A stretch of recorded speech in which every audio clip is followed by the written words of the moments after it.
오늘은 직곡의 육아인물전 서경덕에 대해 알아보겠습니다. 개성 출신이며 자는 가구, 호는 화담이다. 아버지는 부위 서호번이며 어머니는 한씨이다. 1489년 성종 20년에 태어나 1546년 명종 1년에 졸했다. 가난한 집에서 태어난 화담 서경덕이 어렸을 때의 일이다.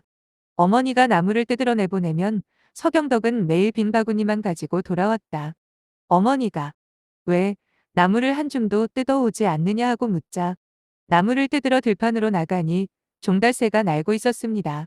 그런데 종달새가 그제는 땅에서 한 치쯤 날아오르더니 어제는 두 치쯤 날아올랐고 오늘은 세 치쯤 날아올랐습니다. 새가 나는 모양을 보고 그 이치를 생각하느라 늦었습니다 라고 대답하였다.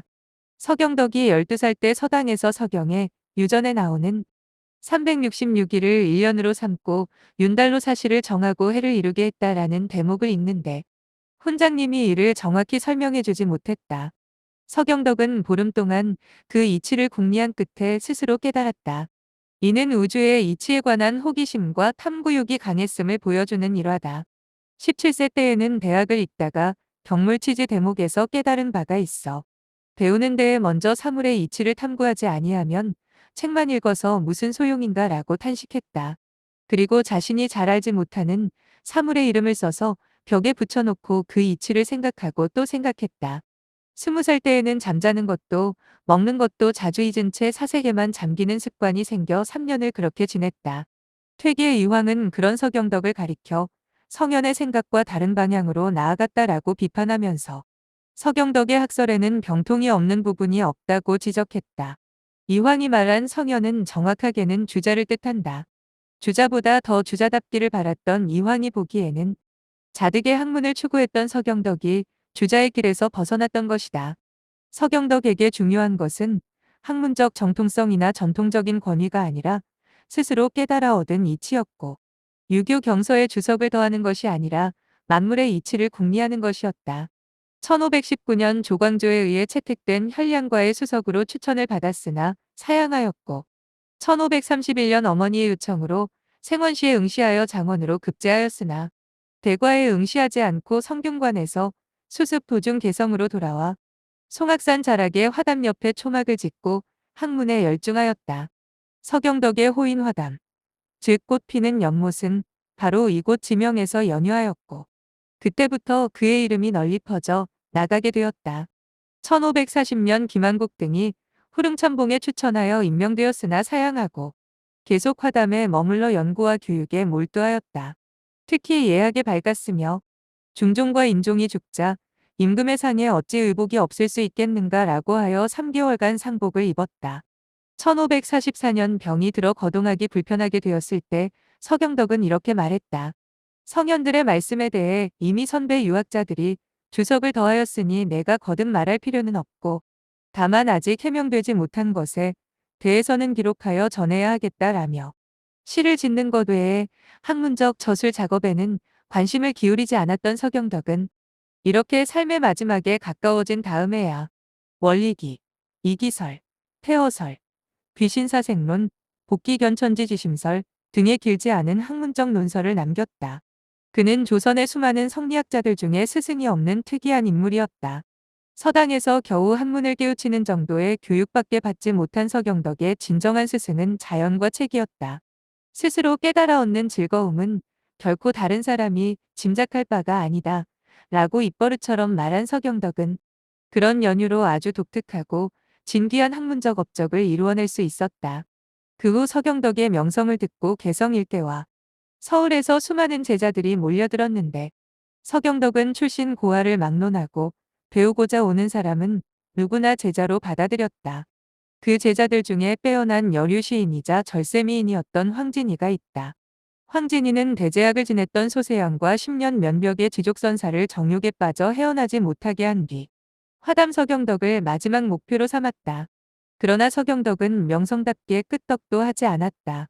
그래서 황진이는 그곳에서 서경덕과 영원한 스승과 제자 사이로 인연을 맺게 되었다. 그래 황진이는 서화담, 박년폭포와 함께 송도 삼절로 불린다. 서경덕은 송대의 주렴계, 소강절, 및 장행거의 철학 사상을 조화시켜 독자적인 기이론론을 완성하여 주기론의 선구자가 되었다. 그의 철학은 주기론이며 태어설이라고도 한다. 서경덕은 태어설에서 우주공간에 충만하여 있는 원기를 형이상학적인 대상으로 삼고 그 기의 본질을 태어라 하였다. 그에 따르면 기의 본질인 태어는 맑고 형체가 없는 것으로 선천이라 한다. 그 크기는 한정이 없고 그에 앞서서 아무런 시초도 없으며 그 유래는 추궁할 수도 없다. 맑게 비어 있고 고요하여 움직임이 없는 것이 기의 근원이다. 또한 널리 가득 차 한계에 멀고 가까움이 없으며 꽉 차 있어 비거나 빠진 데가 없으니 한 털끝만큼의 용납될 틈이 없다. 그렇지만 오히려 실제하니 이것을 무라할 수는 없는 것이다. 생성과 소멸하는 모든 것은 무한히 변화하는 기의 율동이다. 따라서 서경덕의 기는 우주를 포함하고도 남는 무한량한 것이며 가득 차 있어 빈틈이 없으며 시작도 없고 끝도 없는 영원한 존재이다. 또한 스스로의 힘에 의해서 만물을 생성할 수 있으므로 그것 이외에 어떤 원인이나 그 무엇에 의존하지 않는 것이다. 이러한 기는 모였다가 흩어지는 운동은 하지만 기 그 자체는 소멸하지 않는다. 기가 한 대로 모이면 하나의 물건이 이루어지고 흩어지면 물건이 소멸한다. 이는 물이 얼면 얼음이 되고 얼음이 녹으면 다시 물로 환원되는 것과 같은 것이다. 서경덕은 일편향촉의 기라도 그것이 눈앞에 흩어지는 것을 보지만 그 남은 기운은 마침내 흩어지지 않는다라고 하여 일기, 장존설을 주장하였다. 이 기설의 입장을 밝힘에 있어서 그는 기밖에 이가 없다. 이란 기의 주제이다. 주제란 것은 밖에서 기를 주제하는 것이 아니요. 기의 움직임이 그러한 까닭에 정당성을 가리켜 이것을 주제라 한다. 이는 기보다 선행할 수 없다. 기는 본래 시작이 없는 것이니 이도 본래 시작이 없는 것이다. 만일 이가 기보다 선행한다고 하면 이것은 기의 시작이 있는 것이다 라고 하여 리를 기 속에 포함시켜 둘로 보지 않는 기이론론을 주장하였다. 한편 서경덕은 인간의 죽음도 우주의 기에 환원된다는 사생이려를 주장함으로써 만물은 모두가 잠시 기탁한 것 같으니 떴다 가라앉았다 함도 일기 가운데요. 구름 생길 때 그 자취를 보거니 얼음 풀린 뒤 그 자취 찾아도 없더라. 낮과 밤은 밝았다 어두웠다 하지만 원, 형, 리, 정으로 시작했다 또 끝났다 한다. 진실로 이러한 일을 밝게 한다면 장구치면서 우리님을 보내오리다 라고 하여 불교의 인간 생명이 정멸한다는 주장을 배격하였다. 율곡 이인은 서경덕의 학문이 독창적이며 특히 기의 미묘한 측면을 깊이 이해하고 있는 것으로 평가한다. 그러면서도 서경덕이 기를 이로 알고 있는 병통을 지녔다며 비판한다. 퇴계 이황은 서경덕이 기를 이로 잘못 알고 있으며 사실상 기의 불멸을 주장함으로써 불교의 미망에 빠졌다고 비판한다. 본래부터 우주에 편재되어 있는 도덕적, 윤리적 원리이자 본성으로서의 리를 강조하고자 했던 유학자들의 입장에서는 리를 내재하고 있는 자연 그 자체로서의 기를 강조한 서경덕이 매우 불편했을 것이다. 1546년 명종 1년 57세 때 서경덕은 자신의 죽음을 예감했다. 이미 2년 가까이 병들어 지내온 터였다. 마지막으로 목욕을 하고 임종을 앞둔 그에게 제자가 물었다. 선생님, 지금 심경이 어떠십니까? 서경덕이 답했다.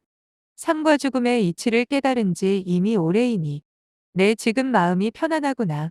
서경덕의 마지막 말이었다. 1575년 선조 8년 우의정에 추증되었으며 1585년 신도비가 세워졌다. 개성의 숭양서원, 화곡서원에 제양되었다.